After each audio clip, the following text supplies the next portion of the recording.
suis communicatrice en animal et kinésiologue pour animaux. C'est-à-dire que j'entre en télépathie avec les animaux, je me mets en onde pour recevoir différentes informations sur les animaux, que ce soit des ressentis, que ce soit en parole, que ce soit sous forme d'images. Et je suis également kinésiologue pour animaux, c'est-à-dire que je vais corriger au niveau émotionnel les ondes d'ombre qu'il pourrait y avoir sur l'animal et sur le propriétaire. Parce qu'effectivement, je pensais travailler uniquement sur les animaux et dans la plupart de mes séances, je me retrouve à travailler sur le propriétaire en fait. Les animaux sont éponges et font miroir et ont beaucoup d'informations à nous donner sur nous, et si on sait les prendre, les capter, ça nous aide vraiment à notre évolution, autant à eux qu'à nous. Mais effectivement, il y a vraiment quelque chose à faire au niveau miroir-éponge. Pour une communication animale, en fait, je demande à la personne, au propriétaire, j'aime pas trop ce mot, ou plutôt au compagnon, de m'envoyer une photo par mail ou par adresse postale, et je me connecte à lui. En fait, je demande les différentes informations dont les propriétaires compagnons ont besoin. Ça peut être quelque chose, un changement de comportement, ça peut être un problème physique. Et ensuite de quoi, moi je fais la communication et se contacte téléphoniquement pour le compte rendu. Pour les séances de kinésiologie, c'est différent. Les personnes viennent avec leurs animaux directement chez moi. Les propriétaires sont parfois surpris que la communication que je fais peut avoir un grand rapport émotionnel avec eux, un stress qu'ils vivent, un changement de vie, etc. Et parfois, certaines personnes sont pas forcément prête à entendre certaines choses. Bon, moi je pars du principe que si il demande une communication, c'est que ça va faire résonance de toute façon, mais quand les personnes prennent en compte le message vraiment qui leur appartient, ça donne quelque chose de merveilleux, autant pour le propriétaire que pour l'animal.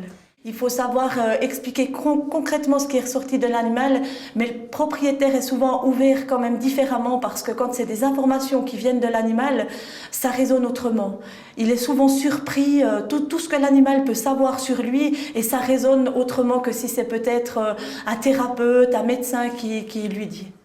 C'est très important d'être dans l'empathie quand on est dans cet espace-temps avec l'animal, dans cette communication qui est finalement très réelle, même si elle se fait à distance.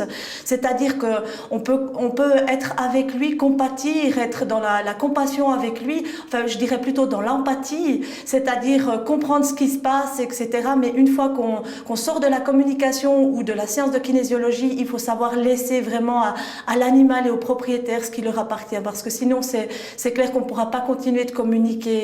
Moi je dis il faut vraiment garder le sens de l'empathie, mais pas de compassion, c'est-à-dire pas commencer de pleurer avec l'animal et la personne, parce que sinon on va pas continuer dans ce domaine. Je pense que c'est une force qu'on a, c'est quelque chose qui doit être là, qui doit être présent, qui doit être inné, de laisser aux autres ce qui leur appartient, mais bien sûr tout en étant dans l'empathie, dans l'espace-temps qui nous appartient entre deux. Depuis toute petite, j'ai beaucoup d'affinités avec les animaux, comme beaucoup de personnes. Et c'est vrai que j'ai toujours voulu travailler avec eux, mais vétérinaire, c'était pas quelque chose qui m'intéressait au niveau piqûres, etc. Et être dans l'agriculture, comme c'est un domaine ici dans ma région qui est beaucoup mis en avant, non plus. Envoyer des animaux à l'abattoir, c'était pas du tout dans mon principe. Et j'ai eu la chance, il y a 6 ans en arrière, de rencontrer Leila Del Monte, qui donnait des cours de communication animale, qui étaient beaucoup plus en relation avec ce que j'avais besoin, dans le sens on touche beaucoup à l'émotionnel. C'est une partie qui m'intéresse énormément. Comme en kinésiologie d'ailleurs, on va toujours chercher l'info émotionnelle derrière un mot. Et ça, c'est quelque chose que je sens qui m'intéresse énormément et que j'ai envie de travailler. Je pense que ça a toujours été présent depuis toute petite, c'est-à-dire que c'est vrai que ma maman faisait à manger, elle nous donnait de la viande, je la passais sous la table à mes sœurs, ou j'allais l'amener aux toilettes, ou je sais pas. Il y avait déjà quelque chose comme ça, je ressentais déjà que j'avais un lien particulier avec les animaux, et j'ai 2 sœurs qui sont aussi beaucoup animaux, mais mes parents aussi, peut-être dans une autre dimension, ils les apprécient bien, mais au niveau médecine naturelle, c'est quand même une autre génération, mais ils ont toujours été très attirés par les animaux, et c'est vrai que je pouvais pas faire autrement que d'entrer dans ce domaine. Je sentais vraiment que j'étais attirée dans ce domaine, comme, si je peux dire, un chemin de vie. Alors au niveau éthique, j'entre absolument pas en télépathie avec les personnes. Même certaines personnes m'ont demandé, mais éthiquement je le pratique que sur les animaux, parce que j'entre pas dans un domaine privé de personnes. C'est pas mon rôle, je me sens pas à l'aise du tout avec ça, et éthiquement je le fais pas. Je pratique la télépathie qu'avec les animaux. Alors chez moi, il y a beaucoup d'animaux. Effectivement, il y a trois chiens, des cochons d'Inde, des lapins, un chat. C'est merveilleux d'avoir leur contact en tout temps auprès de moi. Il y a effectivement une communication entre eux qui se passe où on peut être très connecté, comme tout le monde finalement peut être connecté avec son animal parce que c'est donné à tout le monde. On a l'impression des fois d'avoir un ressenti en se disant mais il me semble qu'il a ça, mais effectivement c'est l'intuition. On est tous connectés entre nous, que ce soit les animaux, les humains. Il faut simplement écouter, se reconnecter à son intuition. Le plus important en communication animale, en kinésiologie aussi, et certainement dans beaucoup de techniques, c'est le chakra du cœur, éveiller son chakra du cœur et surtout ne pas écouter ce qu'on pourrait nous dire extérieurement, mais de rester connecté soi-même et d'écouter son intuition et son cœur. C'est la plus belle chose à faire pour rester en contact permanent avec les animaux et les humains.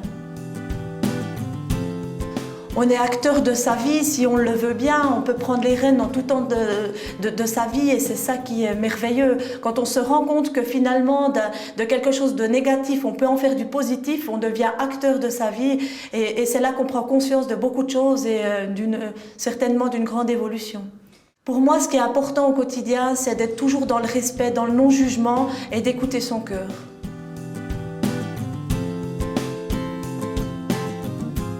Alors c'est ma première participation au Salon du Mieux Vivre à Seignelay-Légier. C'est un salon qui me tenait à cœur parce que c'était le premier, parce que c'est dans ma région aussi. C'était pour ça que je me suis inscrite et c'est surtout pour montrer un petit peu aux gens autour de moi, pour montrer un petit peu dans cette région que les animaux ont une âme, ont des sentiments, d'éveiller un petit peu les gens à cette conscience-là en fait.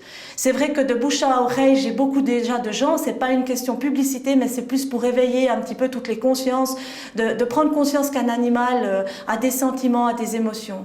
C'est dans ce but-là. La conférence que j'ai donnée, c'est vraiment merveilleusement bien passé. D'ailleurs, il y avait un nombre de gens que je m'y attendais pas du tout. La salle était trop petite, presque pour les accueillir. On a dû rajouter des chaises, des gens étaient par terre. Ça donnait un contexte merveilleux à la conférence. C'était un contact particulier. Je leur ai dit qu'ils pouvaient poser des questions en tout temps. J'adore quand il y a comme ça des questions-réponses. Ça m'apporte beaucoup de pouvoir prêcher, si je peux utiliser ce mot-là qui est pas très joli, pour les animaux. Pour éveiller, c'est simplement ça, éveiller les gens à une autre conscience, une autre dimension que ce qu'on pensait il y a 50 ans en arrière d'un animal qui n'a pas de ressenti, qui est là et qui n'a même pas d'intelligence.